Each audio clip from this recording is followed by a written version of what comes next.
Speaking of left-handed, good time to appreciate a left-handed pitcher. Tarik Skubal wins the Cy Young Award, as expected. First pitcher since Jacob deGrom to win consecutive Cy Young Awards. The first American League pitcher to do so since Pedro Martinez a quarter century ago. A phenomenal season for Tarik Skubal. He led the AL in ERA, WHIP, walks per 9, ERA plus, second in strikeouts, and he tied for second in innings with 195 and a third. Here's the vote totals overall. How about that? You basically flipped the 26 and the 4 with Skubal and Crochet as the runner-up, and Hunter Brown finishes third, also receiving votes, Max Fried and Brian Wu, speaking of the Seattle Mariners. Here's Skubal on going back-to-back.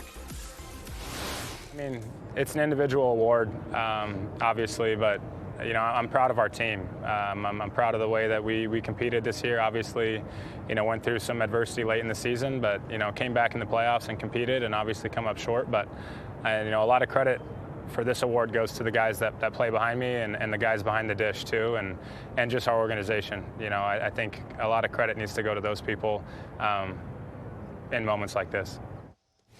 Well, congrats to Tarik Skubal. How about that entourage? No, I'm getting ready to say, did someone tell him he won? I think he knew. Could you imagine if you're sitting there and all of a sudden, you didn't win, and everybody's sitting there, mom, dad, that's great.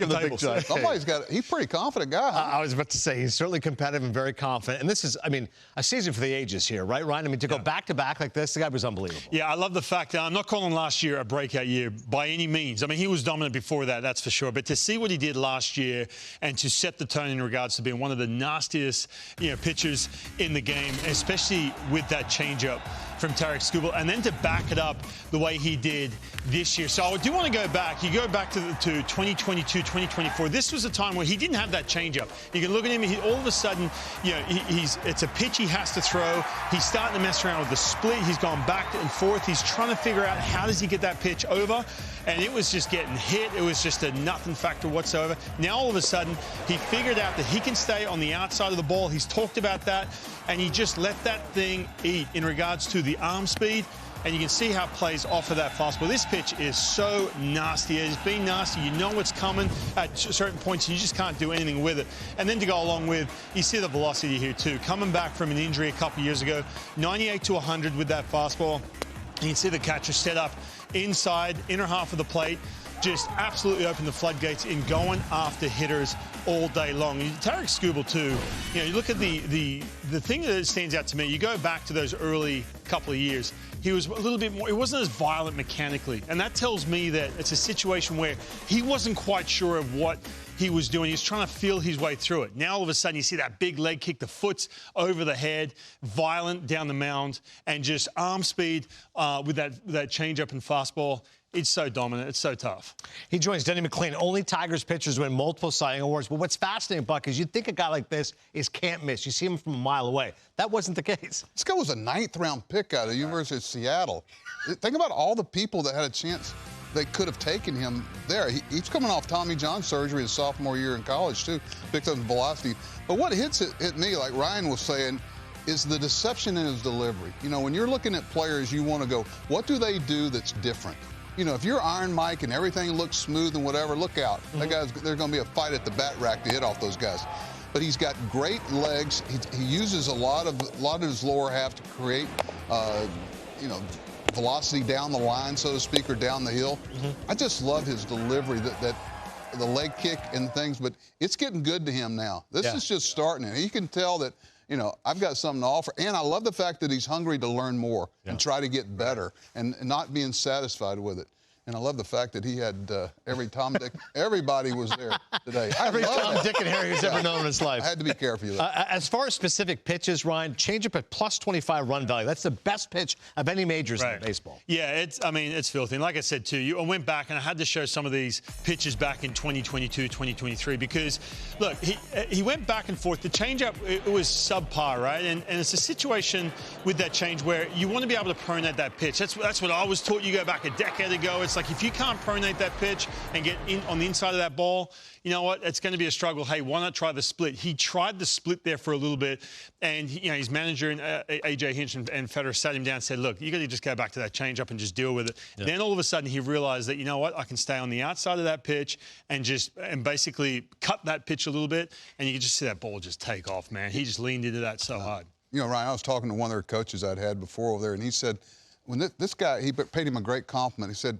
he's a baseball player that happens to be a pitcher. He's not a pitcher that happens to be a baseball player. On the day he pitches and the day he doesn't pitch, he's the same guy, but he loves being there for his team, knowing that how much they depend on him on that 5th day. Uber competitive guy. And you saw that in the playoffs against the Mariners. You're going to pitch him game 2, game 5. Every time you can use him, it's a weapon. Yeah, and Buck mentioned the fact, 9th-round pick. He still has that little chip on his shoulder a little bit. It was even brought up, Tom Verducci brought it up to him. You could tell. It just has that extra hunger to him. Oh, yeah. Awesome. These guys, long memories, as always. In the meantime, in the National League, congratulations to Paul Skenes, the first of perhaps many Cy Young awards. He led the National League in ERA plus, WHIP. He was second in opponent OPS and the second lowest ERA in a season in Pirates history, 1.97. Only Wilbur Cooper, 1.87 back in 1916, was better. The third highest ERA plus in a season by a pitcher in his age 23 season or younger. As you see the vote totals, that's right, 30 first-place votes. It's all about Paul Skenes and Christopher Sanchez, the runner-up. Yamamoto, by the way, of course, the postseason doesn't factor in, but still had an incredible regular season. He's 3rd. Logan Webb is always a top 5 guy, and Peralta finishes 5th overall in the voting. Here's Skenes on winning pitching's greatest honor. Yeah, I mean, as I look back on my path in baseball up to this point, I got recruited to college as a catcher. Kept growing and started pitching and got better on the mound. Never thought I would end up here. Never thought that I would be in the major leagues, much less winning a Cy Young. So it doesn't always work out how you think it's going to. But if you stay the course, you surround yourself with good people, you work hard. That's the minimum. You're going to do exactly what you're supposed to do, whatever that looks like. The 3rd pitcher to win Rookie of the Year and a Cy Young in his first 2 seasons. The other 2, Fernando Valenzuela and Dwight Gooden. Buck, this is baseball history, we're seeing. Yeah, and I would look at him and I'd see this guy's still hungry. Both these guys are still hungry. I don't know how to tell the rest of the league that, but I love the fact that this guy, after having a Cy Young award, doubled his uses of the changeup the next year. Yeah. Doubled it, Ryan. Cy Young, yeah. Okay, so he's saying there's great self-awareness there. Okay, I know it's working good now, but the hitters are going to start doing some things and trying to make adjustments to what I'm doing. So this guy is chasing perfection, even though we know it can't happen. The guys that chase perfection, whether it be a coach, a manager, or a player, are the guys that are not satisfied with anything less. Yeah, I love this theme. The fact that never settled, that hungry. Both these guys kind of came from nowhere too. You mentioned too the usage, with Paul Skenes, and look in the breakdown too. Coming out of this generation, he's kind of the head of it, right? In regards to how much can I spin this ball, how hard can I throw? Velocity reigns king. But I love the fact you mentioned, some of the changes he made. 2 pitches that stand out to me. Number 1, the changeup. All of a sudden he had this splinter, and everyone's talking about these new pitches, and you got to throw, you go, outside the box here. You went back to that changeup. I love it. And then the 2-seamer too. It is so tough when you got to protect against someone throwing upper 90s and then all of a sudden something with movement. That 2-seamer, that weapon on the inside part of the plate, it just sets up this fastball so well. 199 at the top of the strike zone. When all of a sudden you're behind just a little bit more because there's nothing really besides the velocity that stands out with the fastball, with that run.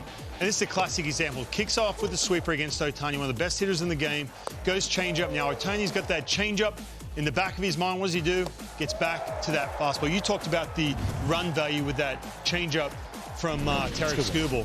Now, what about Paul Skenes, the run value with that hitter this year? 22 up from 9 last year. So you see that big usage of the 4-seam fastball with 2 strikes. The changeup all of a sudden going back to that more conventional changeup. The 2-seam that runs in on the hands to righties. He just evolved even more than what he did as a rookie. He just wasn't settled to be like, hey, look, I've got some of the best stuff in the game. I need to evolve a little bit, and that's exactly what he did. You know what's funny about him is I remember one clip that I take when I think of him. There was a shot of him giving up a long, monstrous home run. And every great pitcher that comes out, 1st-round pick, every good pitcher, there's a moment where they kind of get it handed to him on a pitch that used to not been hit. Yeah. Behind him at the different level behind him. And he gives up this long home run, and he goes, wow. And they don't bring the dirt around them and say, oh, woe is me. They're able to do something up here that I can't compete. They go, okay, all right, I got to make an adjustment. Yeah. But the respect for it, but not cowering to the competition, that's a big trait to have. That's pretty cool. It's also historic. Skenes' 500 winning percentage, the worst by a starting pitcher to win the Cy Young Award. Felix Hernandez, 13-12, was the guy previously. wins. What does it matter? Right. Oh, and the one theme too. Again, if we're talking about two guys who essentially came out of nowhere when you're talking about through the draft. I love the fact you're going back to this complete picture. Two guys who pride themselves when it's Skenes, who again has all these restrictions. I get it from the organization, his second year, but two guys who really pride themselves on getting deeper into games. I love that too. The fact that you look at Tarik Skubal, 13 of his starts, 7+ innings pitched. Garrett Crochet, he was a runner-up. I love seeing the fact that he prides himself getting deeper. It's just that complete game when in a generation now where it's like, I'm going 5 and dive and just let it eat. Yeah. And then have some pride in getting deep into this game. But think about how impactful those guys are for the health of their bullpen. Yeah, absolutely. You know every 5th day somebody's going to get a rest. Yeah. And, it affects them the day before the manager can manage differently, and the day after he can manage differently. So, really, you're affecting 3 games when the game you pitch. That's well said, and you're one of the best at running a bullpen, so you know of what you speak. By the way, the 5th youngest pitcher ever win a Cy Young Award in Paul Skenes, and like I said, perhaps many more to come. Still